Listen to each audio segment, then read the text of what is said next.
Alright everybody, so I have totally forgotten to react to the Peacemaker episode 8 finale breakdown. And I want to know what NewRockstars has to say. So we're about to check it out. 1, 2, 3.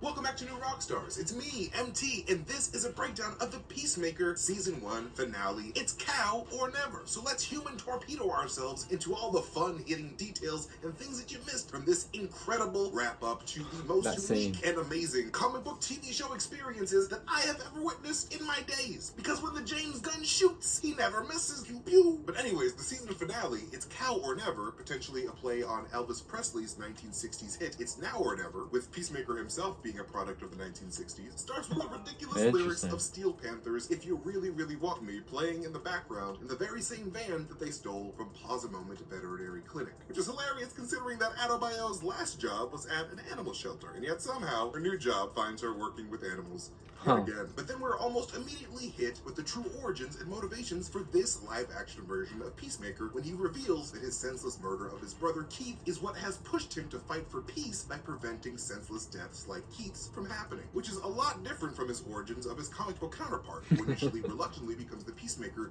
to stop an arms dealer from stoking a war between two South American nations in Peacemaker's first appearance in The Fighting Five, number 40 by Charlton Comics, with Charlton, of course, being the name of the fictional county of Evergreen in the Peacemaker series, and the name of the news van at the very end of the episode. We then hilariously get a vigilante calling Adebayo his fifth best friend while getting annoyed that Chris and her were taking all the fun out of turning racist into Swiss cheese. I mean, what's your problem, guys?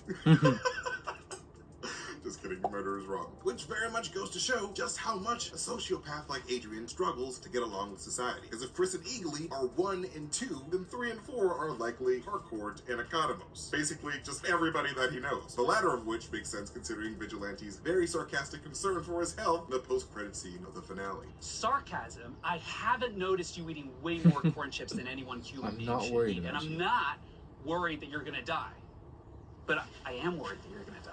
Thanks. And I really enjoyed how James Gunn allowed the audience to experience the awkwardness of the team's last ride in a goofy-themed van following the finale's theme song with a completely silent arrival at their destination, framed like we are a passenger in this van with them. Which is, of course, a huge contrast to the very chill, fun, chainsaw music friendship vibe the 11th Street kids had during their mission to Glen Thai bottling plant earlier in the season. With that precious moment of team unity being cherished by Economos by the end of the episode when he reports back to work at Belle Reve Penitentiary, the same supervillain facility that he worked at in the Suicide Squad movie. And of course, I cracked up during Leona's phone call to Task Force X mom, Amanda Waller, with Waller assigning her most responsible metaphorical child, Harcourt, as being in charge. Copy, Mom. While apparently actually listening to her daughter Adebayo's advice to call the Justice League, who actually end up showing by the episode's end in a very hilarious cameo that I'm never going to forget. Thank you, Aquaman, for saying the F word. You Barry. A small moment that also gives a little bit more credence to Peacemaker making fun of the Flash earlier in the season at school. Have you ever met the Flash? Yeah, I met the Flash. Like everybody else has ever met him. I thought he was an unbearable D-bag. And this also explains why Waller asks Harcourt through Adebayo if the team can wait for backup.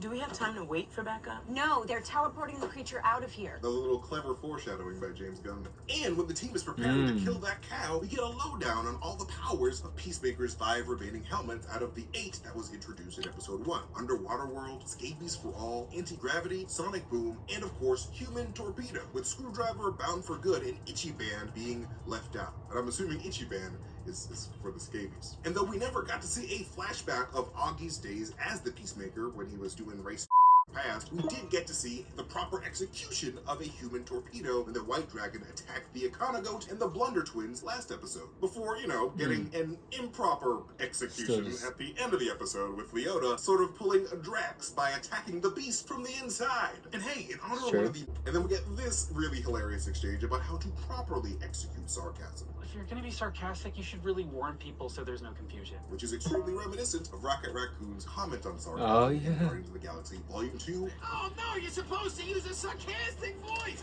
Now I look foolish. Also directed by God's gift to humanity himself, James Gunn. And I never thought I would actually say this to an audience of several million people, but Green Arrow has officially been canonized as a brony, with Economos' Task Force X intel confirming Peacemaker's rumor. Dude goes to brony conventions dressed in the back half of Twilight Sparkle with a 4-inch wide butthole drilled in the costume. No, I actually heard that's true about Green Arrow, but that's the first thing he said that's real. And when Adrian echoes Chris's commands to Eagly to pick up the helmet, I feel like James Gunn was channeling that brotherly energy of Timmy and Tommy repeat Timmons from the Sandlot. Eagly, take the helmet. Eagly, take the helmet. Eagly, take the helmet. Colossus of Cloud! The Colossus of Cloud! And when the team searches for the helmet, Eagly mistakenly dropped in the forest. Peacemaker experiences his first haunting of the ghost of his racist father, which is actually a big element of the Peacemaker character in the comics from the 80s, where Peacemaker's Nazi dad haunts him from the grave after Peacemaker watches him dead himself, which means that we, the audience, will likely be blessed to see yet another one of Robert Patrick's amazing performances as the despicable ghost of Augie Smith in the now confirmed Season 2, which is a relationship very reminiscent to Batman and the Ghost of the Joker in the Arkham Knight game. I really love that game. You should play it if you haven't. And Peacemaker's fact about how often people poop themselves after death. One of the things us warriors seldom talk about is how often people themselves when they die. It's a touch of gray in the white cloud of cake. This is true, by the way, because morticians estimate that it happens around 20 to 50% of the time. So needless to say, if you're talking about Peacemaker, sleep with diapers on. And not long after this moment, Harcourt calls Peacemaker Eat my Schwarzenegger. which is quite hilarious considering that John Cena has oftentimes been compared to Arnold Schwarzenegger, even posting an old picture of a young, shredded Arnold on his Instagram one time. And I found Economos' reaction of muttering, "No more kaijus, no more kaijus," after losing his at the sight of a giant caterpillar kaiju completely understandable, as I'm sure the shock of having a giant starfish interrupt his workday in the Suicide Squad Oh my god, Miss Waller! We've got a freaking kaiju up in the...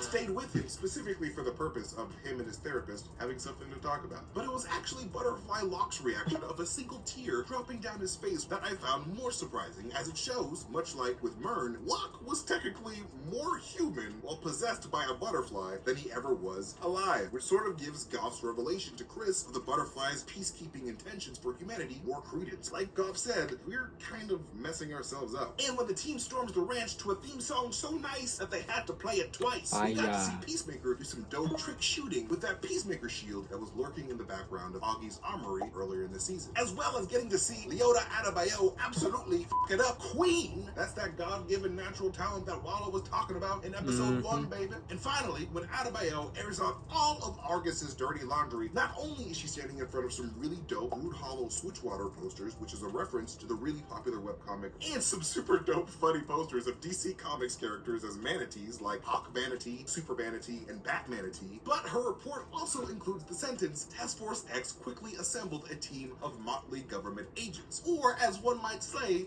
a motley crew. But that is it for this breakdown of the season finale of Peacemaker. Well, there's some cool stuff in there for sure. I really like the season. I have all the reviews. If you've seen them, you know, like at first I wasn't very crazy about it, but like he said, it was a comic book show experience like none other, for sure. And I'm very ready for season 2. And I have all the other reactions, all these other breakdowns, and just reviews, everything Peacemaker. I will see y'all next video.